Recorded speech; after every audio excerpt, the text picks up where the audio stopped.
Development ভালো থাকতে চাই আপনাদের সবাইকে স্বাগতম।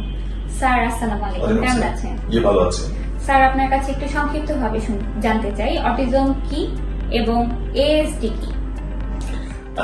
ধন্যবাদ আপনাকে প্রশ্ন করার জন্য এবং যারা দর্শক আপনারা দেখছেন, আমি দুটো বিষয় বলি। সেটি হচ্ছে যে আগে অটিজম শব্দটি যদি আমরা দেখি তাহলে এটি একটি গ্রিক শব্দ এবং এটি অটোস বা সক্রিয়তা বা নিজস্বতা এবং ক্রোমোজোম, অর্থাৎ ক্রোমোজোমের যে সক্রিয়তা সেটাকে আমরা অটিজম বলছি। অর্থাৎ আমরা জানি যে আমাদের যে ক্রোমোজোমাল যে ডিসঅর্ডারটি ঘটছে সেটাকে আমরা অটিজম বলছি এবং তার কিছু বৈশিষ্ট্য আমরা এখানে পরিলক্ষিত হয়।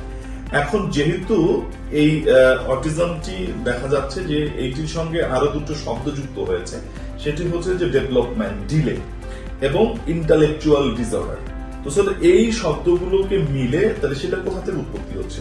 সেটি ব্রেইন থেকে উৎপত্তি হচ্ছে, অর্থাৎ মস্তিষ্ক থেকে উৎপত্তি হচ্ছে। ফলে এই মস্তিষ্ক থেকে যা কিছু ঘটছে, অর্থাৎ স্পেকট্রাম, মস্তিষ্কের ভিতর যে জিগজ্যাগ গুলো আছে সেটাকে স্পেকট্রাম বলা হয়।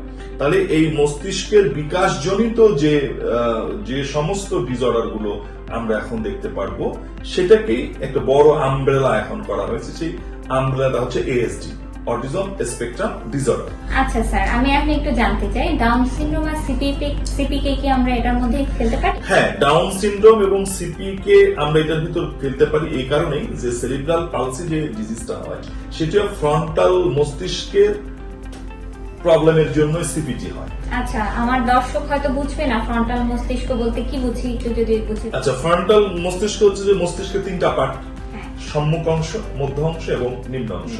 তো নিম্নে যে মস্তিষ্ক এদিকে মেডুলা অবলাঙ্গাটা বলে, যেটি একদম আমাদের 13 ভার্টিব্রা পর্যন্ত কোষগুলোর ভিতর দিয়ে গিয়েছে, সেটিকে তার সেন্সিটিভিটি আমাদের শরীরে কানেকশন করে। আর ফ্রন্টাল মস্তিষ্কের কাজ হচ্ছে সকল কিছুকে, আমাদের যে ইন্দ্রিয়গুলো আছে সেই ইন্দ্রিয়গুলোকে আমাদেরকে রিসিভ করা, অর্থাৎ হলো এটা হচ্ছে সম্মুখ মস্তিষ্ক। আর এই সম্মুখ মস্তিষ্ক আমরা যা দেখি, যা ঘ্রাণ নেই, যা আমরা স্বাদ নেই, এটা পুরোটাই সম্মুখ মস্তিষ্ক নিয়ন্ত্রণ করে এবং মধ্য মস্তিষ্ক এটা প্রিজার্ভ হয়। অর্থাৎ আমি যদি কোন এটাকে যদি আমি একটা কম্পিউটারের যদি আমি হার্ড ডিস্ক বলি, তাহলে হার্ড ডিস্ক হচ্ছে হইল মিডিল মস্তিষ্ক।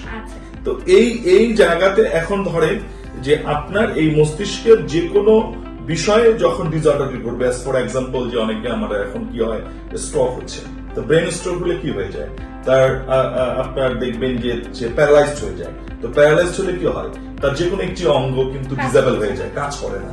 ফলে এখন কিন্তু এই পেশেন্ট গুলোকেও অটিজম স্পেকট্রাম ডিসঅর্ডারের আওতাভুক্ত করা হয়েছে।